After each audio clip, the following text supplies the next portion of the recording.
Ming operatsiya qilib tozalab bersangiz ham yog'i tozalanmaydi varikoz. Varikoz kasalligi bo'yicha eng ko'p beriladigan savollarga javob olgani Flibalife klinikasiga doktor Baxtiyor G'ofurovichning oldiga kelganmiz. Baxtiyor G'ofurovich varikoz haqida qisqacha tushuncha berib o'tsangiz. Varikoz kasalligi keng tarqalgan kasalliklar turkumiga kiradi.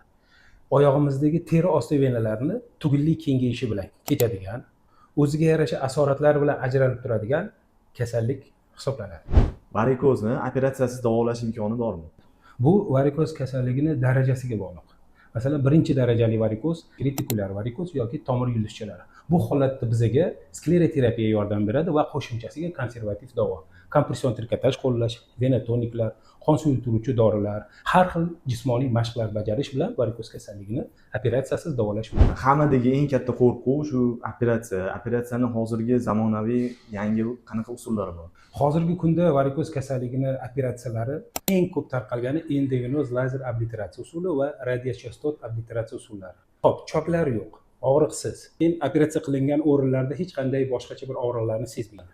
Bizning klinikamizda shaxsan endovenoz lazer obliteratsiya usuli keng ko'lamda qo'llaniladi.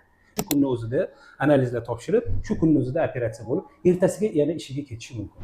Agar siz varikozdan qiynalayotgan bo'lsangiz, doktor Baxtiyor G'ofurovichga murojaat qiling, pastda nomerlarni qoldiramiz.